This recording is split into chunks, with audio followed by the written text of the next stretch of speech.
Hello दोस्तों, कैसे हैं आप सब लोग। कुछ इंसिडेंट्स ऐसे होते हैं कि जिन पर यकीन कर पाना मुश्किल होता है। अब ये सच होते हैं या झूठ, ये वही लोग जानते हैं जिनके साथ ऐसी घटनाएं होती हैं। ईर्ष्या और जलन में इंसान कुछ ऐसे काम कर जाता है जो उसे कभी नहीं करने चाहिए। आज का जो एक्सपीरियंस शेयर किया है वो रुचि का है, जो कुल्लू के गांव में रहती हैं। ये घटना उनकी मम्मी के साथ हुई थी। कई बार देखा गया है कि कुछ लोग किसी की तरक्की से इतना जल जाते हैं कि उसे बर्बाद करने के लिए टोने टोटके का इस्तेमाल करने लग जाते हैं। क्या है आज की ये कहानी, आइए सुनते हैं। कहानी शुरू करने से पहले एक इम्पोर्टेंट बात, प्लीज़ चैनल को सब्सक्राइब करके हमें सपोर्ट कीजिए। मैं कुल्लू के गांव में रहती हूँ।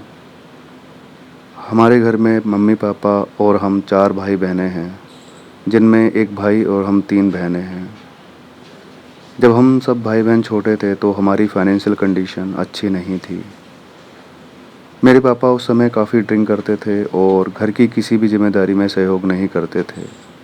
हमारे दादा ने पहले ही ज़मीन का बंटवारा कर दिया था। मेरे चाचा इस बंटवारे से खुश नहीं थे। वो चाहते थे कि सारी ज़मीन उनके नाम पर कर दी जाए।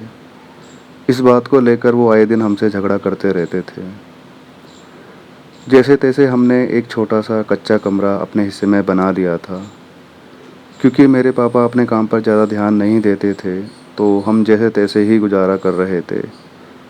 हमारी कंडीशन देखकर हमारे चाचा बहुत खुश होते थे, लेकिन मेरी माँ बहुत मेहनती और स्ट्रॉन्ग लेडी थी। वो लोगों के फंक्शन में खाना बनाने का काम करने लगीं। लोगों को मेरी माँ के हाथ का खाना बहुत पसंद आता था।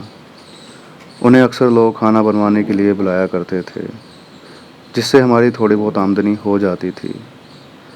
मेरी माँ ने हम सब बच्चों की परवरिश बहुत अच्छे से की है, हमें अच्छे स्कूल में पढ़ाया लिखाया है। अब तो मेरे पापा भी घर की जिम्मेदारी निभाते हैं।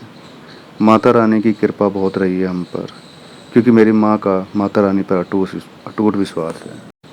धीरे धीरे मेरी माँ ने केटरिंग का बिजनेस शुरू किया, जो कि काफ़ी सक्सेसफुल रहा।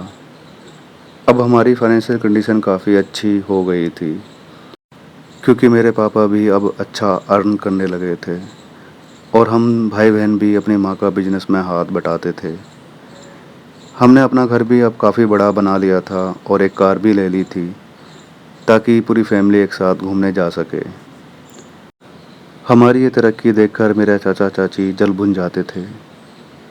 अक्सर रात को मेरे चाचा चाची के यहाँ से अजीब अजीब सी आवाज़ें आती थीं और आग भी जलती थी। जब हम अपनी माँ से इस बारे में पूछते थे कि चाचा चाची के यहाँ पर क्या होता है, तो वो बात को टाल देती थीं। एक रात को जब मैं अपने घर की छत पर घूमने गई थी, तो मैंने देखा चाचा चाची घर में 2 लोग आग जलाकर बैठे थे। मेरे चाचा चाची भी साथ में बैठे थे। वो सब आग के सामने गोला सा बनाकर बैठे थे। मेरे चाचा चाची का घर हमारे बराबर में ही है। मैंने देखा कि वो लोग अजीब अजीब से रिचुअल्स कर रहे थे। इतना तो मुझे पता था कि वो लोग कोई पूजा नहीं कर रहे थे। मैंने देखा कि वो एक मुर्गे की बलि दे रहे थे, जिसका रंग एकदम काला था। ये सब देखकर मैं थोड़ा सहम गई और ये सारी बातें जाकर मैंने अपनी माँ को बताई। तब मेरी माँ ने बताया कि वो लोग टोना टोटका करते हैं और मुझसे कहा कि तुम ये सब मत देखा करो। फिर एक दिन हमारी चाचा चाची से काफ़ी लड़ाई हो गई, क्योंकि हमारे चाचा चाची लड़ाई करने का कोई मौका नहीं छोड़ते थे। तो मेरी चाची ने मेरी माँ से कहा कि मैं तुझे बर्बाद कर दूंगी। इस पर मेरी माँ ने कहा कि जो करना है कर ले, मेरी माता रानी बैठी है, वो सब देख रही है। तो एक दिन सुबह हमने देखा कि हमारे घर के आंगन में एक लाल पोटली पड़ी थी। मेरी माँ ने जब उसे खोलकर देखा तो उसमें कई सारी चीज़ें बंधी हुई थीं। उसमें किसी के बाल, नींबू, सिंदूर और किसी जानवर का मांस का टुकड़ा भी था। मेरी माँ ने तुरंत उसको बाहर फेंक दिया। हम समझ गए थे कि ये किसने किया है। कुछ दिनों बाद मेरी मम्मी की तबीयत ख़राब हो गई। उन्हें काफ़ी तेज़ फीवर और पूरे शरीर में दर्द हो रहा था। डॉक्टर को दिखाया तो उसने दवाई लिख दी। मम्मी जब दवाई खाती थीं तो तबीयत कुछ टाइम के लिए ठीक हो जाती थी, उसके बाद फिर से वो बीमार हो जाती थीं। मम्मी अब काफ़ी बीमार रहने लगी थीं और रात को अजीब-अजीब सी हरकत करती थीं। वो अक्सर रात को अपने कमरे में बैठ जातीं और अजीब तरीके से बड़बड़ाने लगती थीं।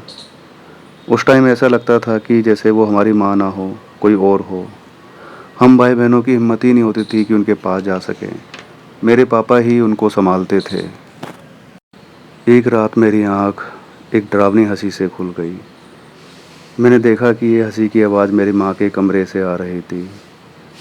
मैं डरते हुए उनके कमरे की तरफ गई तो मैंने देखा कि मेरी माँ दीवार की तरफ मुँह करके बैठे हुए किसी से बात कर रही थी, लेकिन दीवार की तरफ कोई नहीं था और बीच-बीच में हँसने लगती थीं। ये उनकी आवाज़ लग ही नहीं रही थी। फिर वो अजीब तरह से झूमने लगीं और एकदम पीछे मुड़कर मुझे गुस्से से देखने लगीं।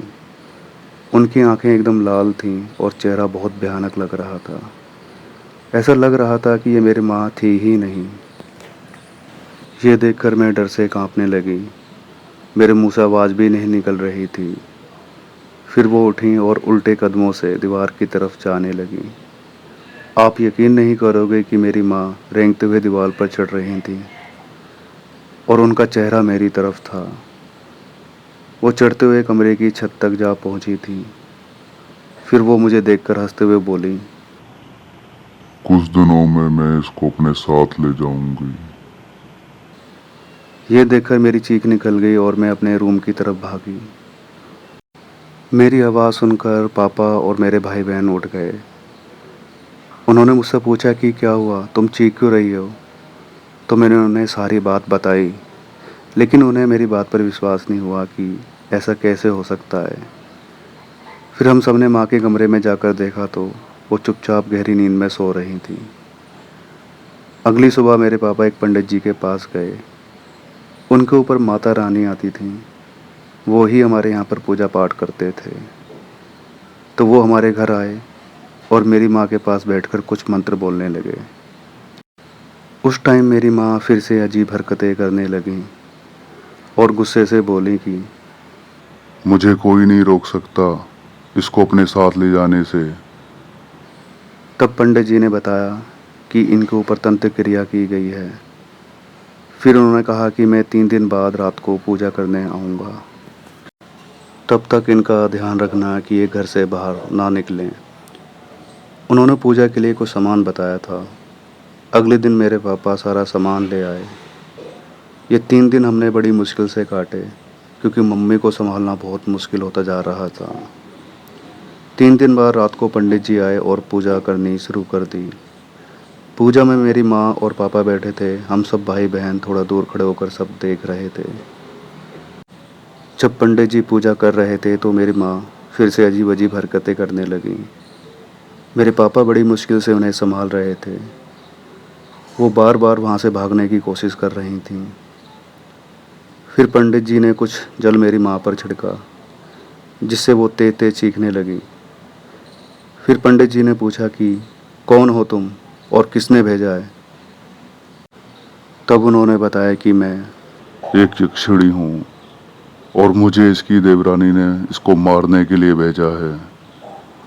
इसको मैं अपने साथ ले जाऊंगी। ये सुनकर पंडित जी कुछ मंत्र पढ़ने लगे और कुछ राख मेरी माँ के ऊपर फेंकी, जिससे वो रोने और गिड़गिड़ाने लगी। मेरी माँ की आवाज़ बहुत भारी हो गई थी। रोते गिड़गिड़ाते हुए वो पंडित जी के हाथ पैर जोड़ने लगी और बोली कि मुझे छोड़ दो। पंडित जी ने बोला कि एक शर्त पर छोड़ूंगा कि कभी इसको और इसके घर वालों को नहीं सताएगी और कभी पलटकर इस घर की तरफ नहीं आएगी, वरना अभी जलाकर मार दूंगा। तो वो रोते हुए बोले कि मैं वादा करती हूँ कि फिर कभी नहीं आऊँगी। इसके बाद मेरी माँ बेहोश हो गई। इसके बाद पंडित जी ने पूरे घर को शुद्ध किया और बताया कि तुम्हारे घर पर माता रानी की बहुत बड़ी कृपा है जो ये अब तक बची रहीं, वरना वो कब की इनको अपने साथ ले आती। उन्होंने कहा कि तुम पर और इस घर पर अब कोई टोना टोटका नहीं कर पाएगा। उस दिन के बाद मेरी माँ धीरे धीरे एकदम ठीक हो गई और फिर कभी हमारे साथ ऐसा कुछ भी नहीं हुआ। अब हम फिर से अपनी लाइफ खुशी से जी रहे हैं। हमारे चाचा चाची आज काफ़ी बुरी कंडीशन में हैं। वो लोग अब काफ़ी बीमार रहते हैं। शायद ये उनके कर्मों का फल था। रुचि की ये कहानी मुझे काफ़ी इंटरेस्टिंग लगी और इसमें एक मैसेज भी था कि हमें कभी भी कोई गलत काम नहीं करना चाहिए, क्योंकि कर्मों का फल हमें ज़रूर मिलता है। तो आज की कहानी आपको कैसी लगी मुझे कमेंट में ज़रूर बताइए। इस तरह की और वीडियोस के लिए मेरे चैनल को सब्सक्राइब कर लीजिए। अगर आप चाहते हैं कि मैं आपकी कहानी को भी शामिल करूं, तो आप मुझे व्हाट्सएप, इंस्टा या ईमेल कर सकते हैं। Thank you.